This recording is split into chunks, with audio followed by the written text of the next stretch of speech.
Que ton Esprit Saint conduise la prédication du début à la fin. Utilise ta servante que tu t'es choisie ce matin. Utilise-la puissamment. Rien d'elle et tout de toi, Père de gloire. Et que cette parole touche les cœurs de tes enfants et qu'elle produise les fruits de l'Esprit dans leur vie. Dans le nom puissant de notre Seigneur Jésus-Christ, nous t'avons ainsi prié. Amen, amen.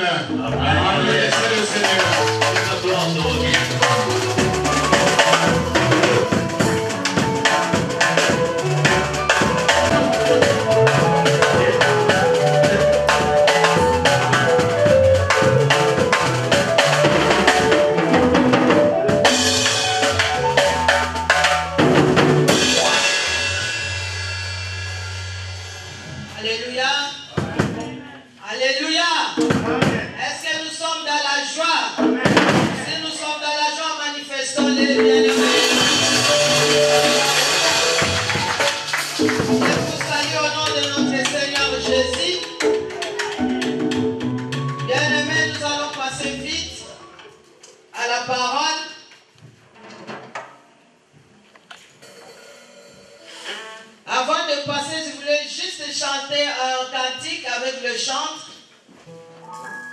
Pour la gloire de Dieu.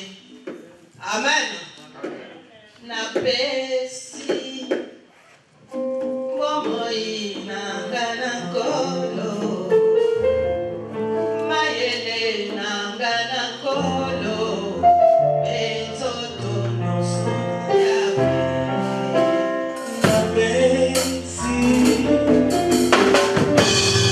Olimona Kaya kolo Mayele nangana kolo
y a de la classe.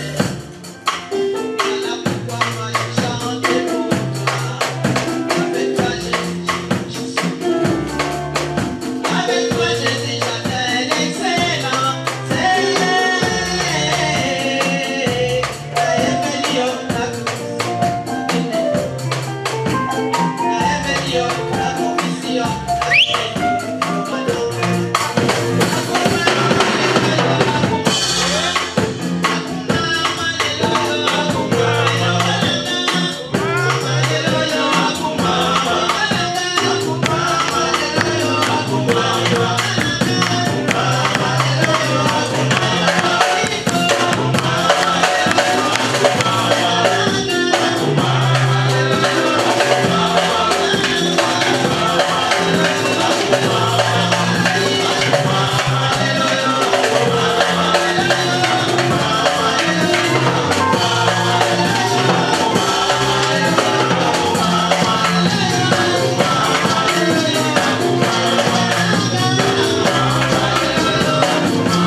Que lui utilise et que qu'il va rendre utile à ce moment, rien que pour sa seule gloire.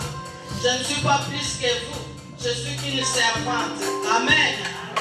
Voilà pourquoi nous sommes dans le thème de la consécration. On nous a parlé de la consécration depuis de ces mois, du mois de février. On a commencé avec la consécration. Et nous continuons avec la consécration encore ce mois ici. On nous avait dit qu'un consacré, c'est quelqu'un qui est mis à part pour le service de Dieu. Amen. Donc on parle de la consécration. Un consacré, c'est quelqu'un qui est mis à part pour le service de Dieu. Comme nous sommes là. Donc, les chanteurs qui sont venus pour les services de Dieu, on voit les caméramans pour les services de Dieu, la modératrice et tout ça, ceux qui travaillent, c'est quelqu'un qui est mis à part pour les services de Dieu. Amen. Amen. Donc, on nous a parlé des caractères de consacré, comment un consacré est. Donc, le long de ces mois qu'on a commencé sur ces sujets-là, on nous a dit qu'un consacré ne s'inquiète de rien. Un consacré, c'est quelqu'un qui est stable et quelqu'un qui sait faire son choix et c'est quelqu'un qui sait aussi briser ses limites. Amen. Amen. Mais nous voulons parler aussi, nous voulons que nous sachions qui est consacré maintenant. Parce que la parole nous dit à tous ceux qui ont reçu Jésus-Christ comme Seigneur et Sauveur, à ceux-là par principe sont consacrés. Amen.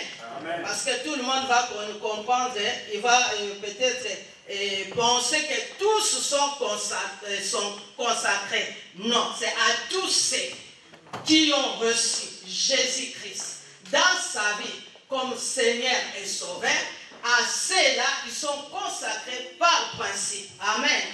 Mais il y a aussi que nous devons savoir, il y a consécration par appel. C'est-à-dire, le Seigneur t'a appelé. Amen. Amen. Quand le Seigneur t'a appelé, comme il avait dit à Isaïe, on va voir à Isaïe 6, 8, que qui enverrai-je et qui marchera pour nous. Amen. Isaïe a dit quoi? Mais voici, envoie-moi. Donc, c'est par appel. Dieu t'appelle et il t'envoie. Il te confie une mission. Et on a vu aussi d'autres qui étaient là. Et comme Barnabas et Saul, qu'on avait appelé dans les temps qu'on appelle Paul et tout ça. Quand on lit dans Actes 13, 2, on verra ça là-bas. Il y a aussi la consécration qui est volontaire aussi. La consécration volontaire, donc comme le premier-né qui se sont consacrés pour Dieu. Donc tous les premiers-nés, hommes et animaux, amen, sont consacrés pour Dieu.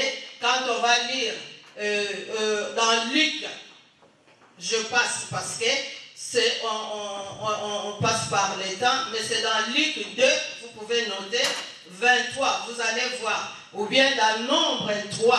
Je vais lire rapidement dans Nombre 3 pour voir les premiers-nés qui sont consacrés pour Dieu.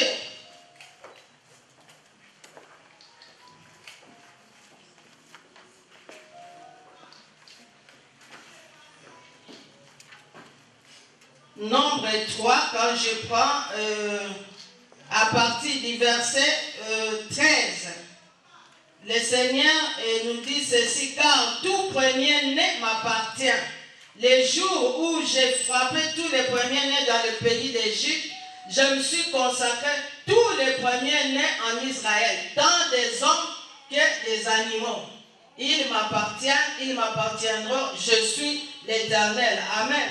Amen. Donc, il y a Samuel aussi, qui était consacré pour les services de Dieu, on le sait, dans 1 Samuel 1, verset 11. Et on voit aussi, il y a Jean-Baptiste qui était consacré pour les services de Dieu dans Luc 1, verset 15. Bien évidemment, on voit les différentes consécrations. Il y en a qui viennent se consacrer à Dieu. Et quand tu te consacres à Dieu, ou quand Dieu t'appelle pour son service, bien aimé, il te donne aussi des règles. Il y a des règles bien définies, tant bien qu'il avait donné dans l'ancien temps et même aujourd'hui. Et quand on voit que toutes ces consécrations, ça se fait sous l'onction du Saint-Esprit. Amen. Parce que la consécration, elle n'est pas charnelle. C'est Dieu qui consacre, c'est Dieu qui appelle. Et Dieu t'établit, Dieu te donne une mission à faire. À partir du moment où il te donne une mission à faire, c'est-à-dire il met son esprit en toi. Amen. Amen. D'où la consécration n'est pas charnelle. Elles doivent se faire sous l'onction du Saint-Esprit. Amen. Amen. Ils viennent donc, on ne l'a pas appelé, on ne l'a pas choisi, un bon matin il s'élève. Bon, aujourd'hui je vais travailler pour Dieu. Lui-même s'autoproclame qui pasteur ou berger ou bien archbishop. Amen. Amen. Mais on voit dans la consécration que quand Dieu a consacré, a choisi aussi Aaron pour faire son service, c'est dans Nombre 3, verset 5 à 10. Donc c'est l'Aaron. Il y a aussi, il te donne le travail que tu dois faire. Parce que tu ne peux pas venir faire n'importe quoi dans les champs de Dieu. Qui fait quoi? Qui est consacré pour faire quoi dans les champs de Dieu? Aujourd'hui, je me lève, donc je dois aller bénir les gens là-bas. Aujourd'hui, je me lève, je dois faire la Sainte Seine. Oh, le pasteur est consacré pour ce service-là. Amen. Parce que Dieu l'a consacré pour travailler, pour faire ce service-là que le berger ne peut pas. Le pasteur est consacré parce qu'il a le droit de faire la Sainte Seine, que le berger n'a pas le droit de le faire. Il a le droit de dédicacer des enfants, que le berger n'a pas le droit de faire la dédicace des enfants. C'est la différence maintenant qu'on voit entre pasteur et berger. La consécration, quand on consacre quelqu'un. Donc il a le droit de faire même le baptême. Et que le berger n'a pas le droit de faire le baptême parce qu'il n'est pas consacré pour ce service-là. Qu'il mérite, il est là au milieu de nous. Amen.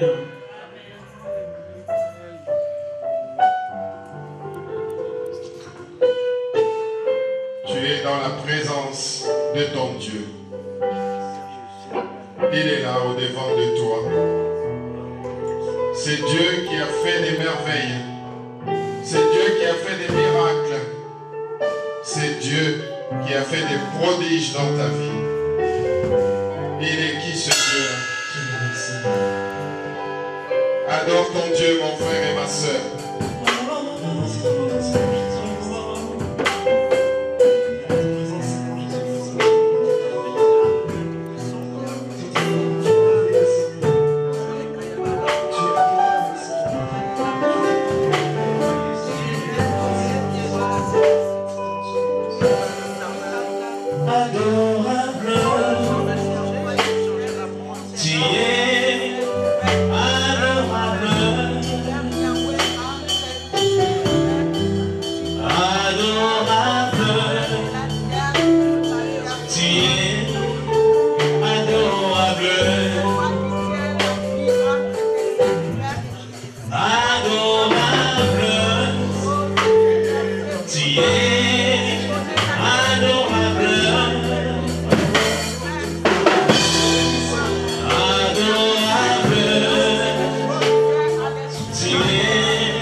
le créateur du ciel et de la terre.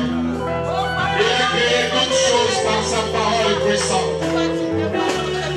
Qui est-il, ce Dieu-là, pour toi? Lui qui a créé toutes ces choses. Lui qui ramène à l'existence ce qui n'existe pas. Il ne change pas. Il est le même hier, aujourd'hui et éternellement. Il ne connaît aucune onde de variation. Son trône est au-dessus de toutes choses. Son nom est au-dessus de tous les noms. Jehovah Jireh est son nom. Jehovah Sabaoth est son nom. Adonai est son nom. Elohim est son nom. Il est le Dieu tout-puissant, le créateur du ciel et de la terre. C'est lui notre délivrance. C'est lui notre bénédiction. Il est le Dieu tout-puissant. Adore ton Dieu, mon frère, ma sœur.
protection. C'est lui notre victoire. C'est lui notre forteresse. À lui la force. À lui la magnificence. À lui la majesté. Il est le Dieu Tout-Puissant, le Créateur du ciel et de la terre. Que ceux qui sont à genoux s'élèvent en acclamant très très fort notre Dieu. Acclamons pour le roi du gloire. Acclamons pour le roi. Amen. Bien-aimé, il est écrit, toute écriture est inspirée de Dieu et utile pour enseigner, pour convaincre, pour corriger, pour instruire dans la justice. Attends-toi que tu vas payer. Donc, nous devons faire très attention. Tu es consacré de faire quoi dans les champs de Dieu. Amen. Et nous allons voir, il y a une consécration aussi qui s'est faite, bien aimé, dans le ventre. Dieu peut te consacrer dans le sein de ta mère. Donc, avant que tu viennes au monde, le Seigneur te consacre déjà. À partir du moment où tu viendras, tu es déjà consacré. On va voir dans une famille que Dieu a choisi quelqu'un. Parce que dans l'ancien temps, comment le Seigneur opérait? Le Seigneur faisait des choses. Quand on voit le peuple qui faisait des choses qui ne glorifiaient pas à Dieu. Ces choses-là qui ne plaisaient à Dieu tout moment. Mais maintenant, le Seigneur prenait ce peuple-là, il le livrait sous le pouvoir de notre peuple. Amen. Pour qu'il soit sous ce pouvoir de ce peuple-là pendant un certain temps. Amen. On va voir, c'était aussi le cas avec le peuple d'Israël. Donc le peuple d'Israël, dans l'ancien temps, faisait des choses, beaucoup de choses qui ne plaisaient Dieu, qui n'étaient pas bien aux yeux de l'Éternel. Mais l'Éternel, dans l'ancien temps, les a livrés sous le pouvoir des Philistins pendant au moins 40 ans. Et à ce moment-là, il va susciter une autre personne qui va aller les délivrer sous les mains de ces gens-là, rien que pour sa seule gloire. Amen. Nous allons lire dans Juge plutôt 13, pour voir qui Dieu a suscité à l'époque pour aller livrer les enfants d'Israël qui étaient sous le pouvoir des Philistins.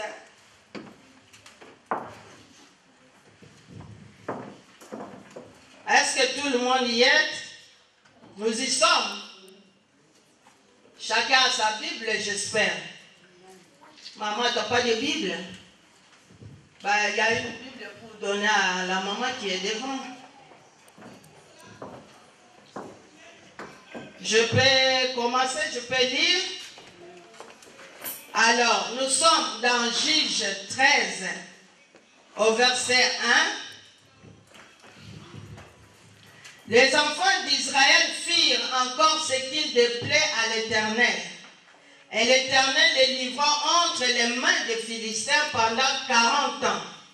Il y avait un homme de Tchoria, de la famille de Danite, et qui s'appelait Manoah. Sa femme était stérile. Elle n'enfantait pas. Un ange de l'Éternel apparut à la femme et lui dit: voici, tu es stérile et tu n'as point d'enfant. Tu deviendras enceinte et tu enfanteras un fils. Maintenant, prends bien garde, ne bois ni vin, ni liqueur forte, et ne mange rien d'impur. Car tu vas devenir enceinte, et tu enfanteras un fils. Le rasoir ne passera point sur sa tête, parce que cet enfant sera consacré à Dieu de le ventre de sa mère. Et ce sera lui qui commencera à délivrer Israël de la main des Philistins. Au verset 6, la femme alla dire à son mari: un homme de Dieu est venu vers moi, et il avait l'aspect d'un ange de Dieu, un aspect redoutable. Je ne lui ai pas demandé d'où il était, et il ne m'a pas fait connaître son nom. Amen. Au verset 7, mais il m'a dit: tu vas devenir enceinte et tu enfanteras un fils. Et maintenant tu ne bois ne boit ni vin, plutôt, ni liqueur forte. Elle ne mange rien d'impur parce que cet enfant sera consacré à Dieu dès le ventre de sa mère jusqu'au jour de sa mort. Je m'arrête d'abord là. Bien aimé, là on voit Dieu a suscité dans une famille qui se trouvait dans la ville de Choréa. Il y avait une famille, c'est à côté de Jérusalem. Et la femme ne pouvait pas avoir des enfants pendant un certain temps. Mais si on voit que l'ange, la femme était stérile, et l'ange s'est apparu à la femme pour lui dire que toi tu seras enceinte et tu vas enfanter un fils. Et cet enfant sera consacré à Dieu dès le ventre de sa mère. On voit que la consécration peut se faire aussi dès le ventre de sa mère, pendant que l'enfant n'est pas encore né, mais le Seigneur a déjà tracé son chemin. Amen. Il l'a déjà consacré. Bien aimé, c'est pour un but. Ce n'est pas pour rien. Quand le Seigneur te consacre, dis-toi que c'est pour un but. Et quel est ce but-là? Son but était pour qu'il vienne sauver les enfants d'Israël qui étaient sous le pouvoir des Philistins pendant un certain temps, pendant 40 ans. Donc c'est ça. Mais le Seigneur avait déjà prédit. Voilà une consécration de le ventre de la maman. Amen. Et quand on voit que quand le Seigneur consacre déjà, il donne des règles à suivre. Amen. Il dit à la femme, voilà ce que tu vas faire quoi? Tu vas faire. Maintenant, prends bien garde. Ne bois ni vin, ni liqueur forte. Et ne mange rien d'impur, car tu vas devenir enceinte. C'est-à-dire, tu ne bois rien. Pourquoi il interdit de ne pas prendre du vin, ni de liqueur forte, bien aimé? Parce que nos corps, d'abord, c'est le temple du Saint-Esprit. Tu ne peux pas prendre ce qui est impur, tu mets en toi. Pendant qu'il a dit, qu'il a tracé son projet, que voilà, tu seras enceinte. Parce qu'étant enceinte, une femme qui est enceinte, tout ce qu'elle mange, ça passe où? Quand elle est enceinte, ça passe à l'enfant. N'est-ce pas? Amen. C'est-à-dire, à partir du moment où il prend l'alcool et tout, directement, ça va passer à qui? Ça va passer à l'enfant.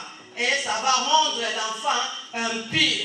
C'est pour cela que le Seigneur lui a dit non, ne prends ni vin, ni alcool, et ni liqueur forte. Amen. Parce qu'il est 3 fois saint. À partir du moment où il est 3 fois saint, il te consacre. Toi aussi, en tant que consacré, tu devrais être aussi 3 fois saint. Tu devrais être saint comme lui. Tu devrais être pur. Amen. Donc il a fait sa part, toi aussi tu devrais faire ta part.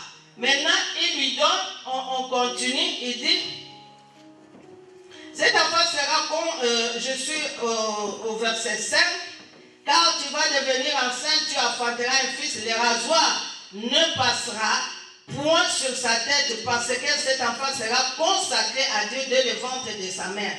Et ce sera lui qui commencera à délivrer Israël de la main des Philistins. La femme alla dire à son mari, un homme de Dieu est venu vers moi et il avait l'aspect d'un ange de Dieu, un aspect redoutable.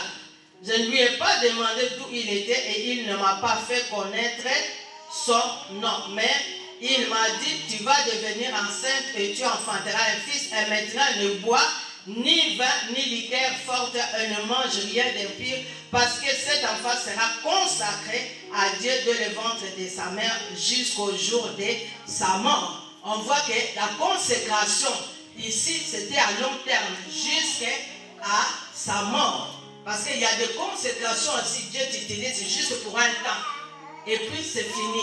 Mais là il a consacré à long terme, c'était jusqu'à sa mort, pour aller délivrer. Maintenant là, il lui donne des règles. Il ne faut pas faire ceci. La maman ne peut pas boire des liqueurs et tout ça. Et l'enfant ne peut pas se raser. Donc, les rasoirs ne peuvent pas passer sur la tête de qui? De l'enfant. Amen. Donc il ne faut pas faire passer la tête et le chevelure. C'est la beauté aussi. Et tout ça.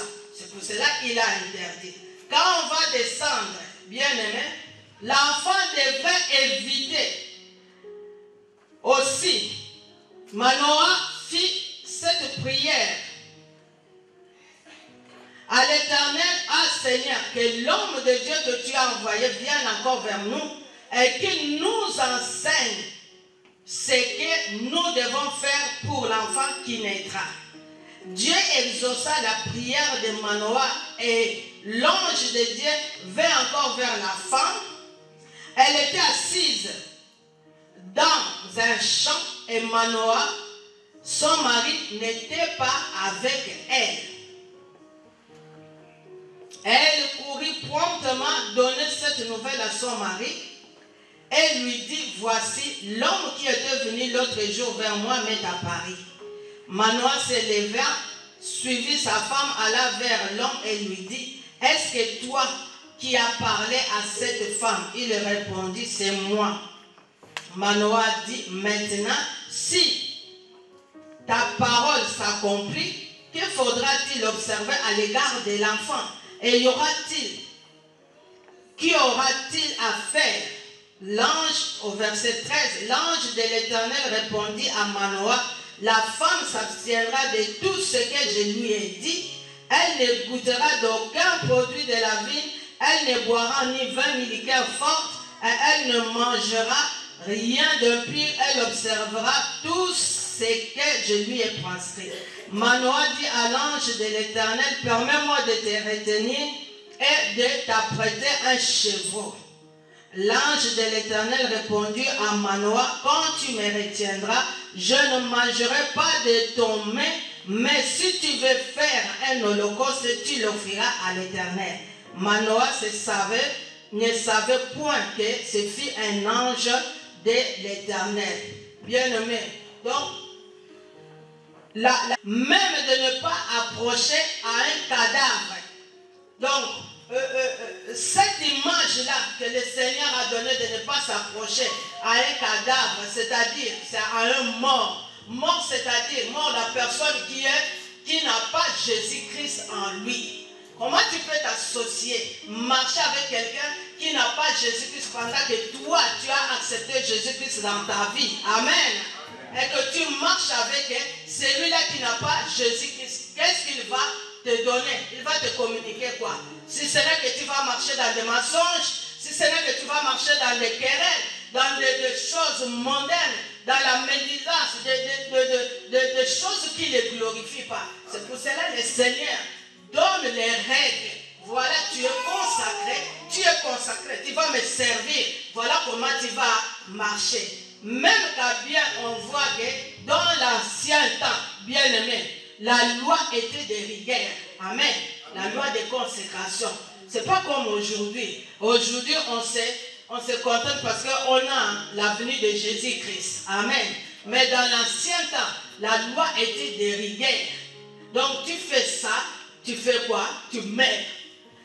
Ce qui n'a pas donné, ce qui n'a pas autorisé, ce qui n'a pas consacré de faire quoi que ce soit, les gens mouraient. La preuve en est, il avait dit à Aaron, à Moïse, il dit à Aaron, ce service-là, dans les sanctuaires, il n'y a que qui doit le faire? Aaron et ses enfants. Le reste des Lévites, c'était pour faire des travaux manuels qui étaient à l'église, peut-être balayer, faire peut-être jouer, chanter et tout ça, les protocoles, tout ça. Mais le travail de la consécration qui était consacré, les services qui devraient se faire, c'était consacré à Aaron et ses enfants.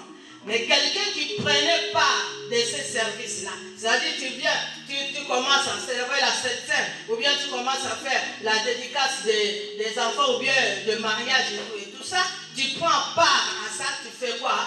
Tu meurs. N'oublie pas, on dit qu'il est là en la colère, mais il est riche en bonté. Alors, nous allons maintenant regarder, bien aimé. Regardons maintenant, face maintenant à cette église.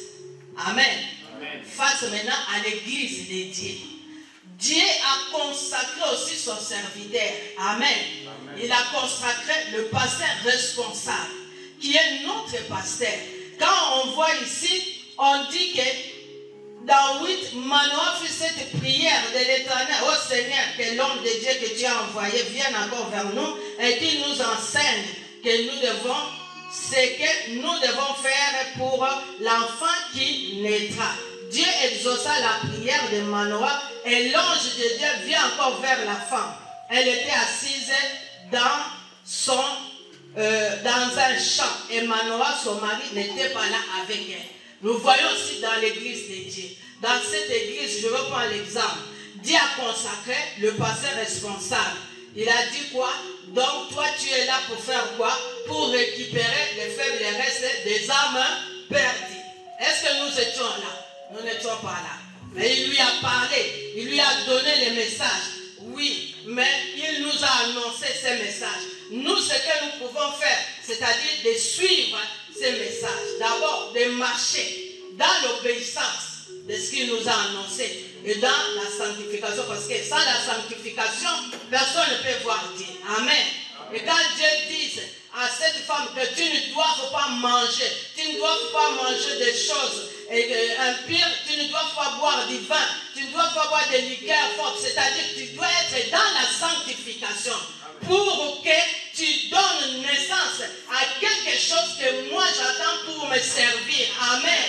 Donc quand toi tu viens servir aussi dans l'église de Dieu, tu dois aussi venir marcher dans la sanctification, dans l'obéissance et la soumission. Donc tu ne viens pas imposer tes règles parce qu'il t'a consacré et il t'a donné le chemin à suivre. Amen. Quand nous devons automatiquement obéir à qui? Aux responsables. Tu es soumis à Dieu parce que Dieu s'est apparu par son ange à quelqu'un. Il a donné des règles. Il a donné la loi à marcher pour arriver jusqu'au bout. Mais maintenant, quand l'ange est venu, il a dit à sa femme a annoncé à qui? À son mari. Est-ce que le mari était là? Non. On dit que la deuxième fois que l'ange est venu, la femme était dans les champs. C'est-à-dire, la femme était dans la prière. Et quand le Seigneur a annoncé le pasteur responsable, il était où? Il était dans sa chambre haute. Il lui a réapparu, il lui a annoncé la nouvelle. Et cette nouvelle-là qu'il a donnée à sa femme, et cette nouvelle-là qu'il est venu. Pendant que le Seigneur a suscité son serviteur ici, que voilà, ici maintenant, le travail va faire quoi? Va commencer. Amen. Amen. Alléluia. Est-ce que nous pouvons acclamer le Seigneur?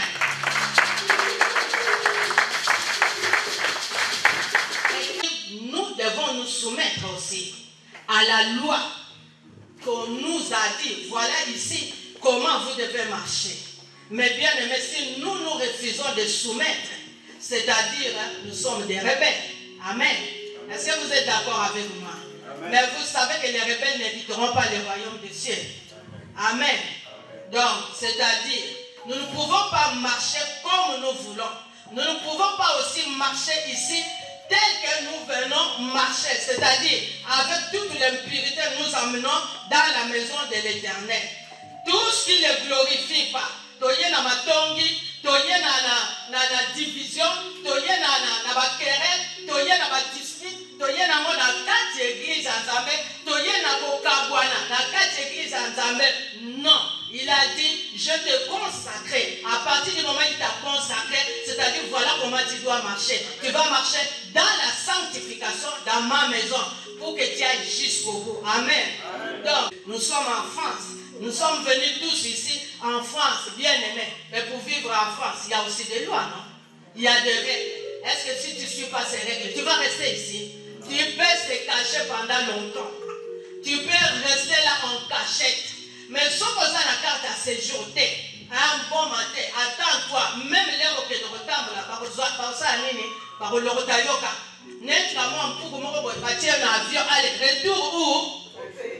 Retour au pays. Amen. Ne sois pas acclamé pour la gloire de Dieu. Donc, quand on voit qu'on puisse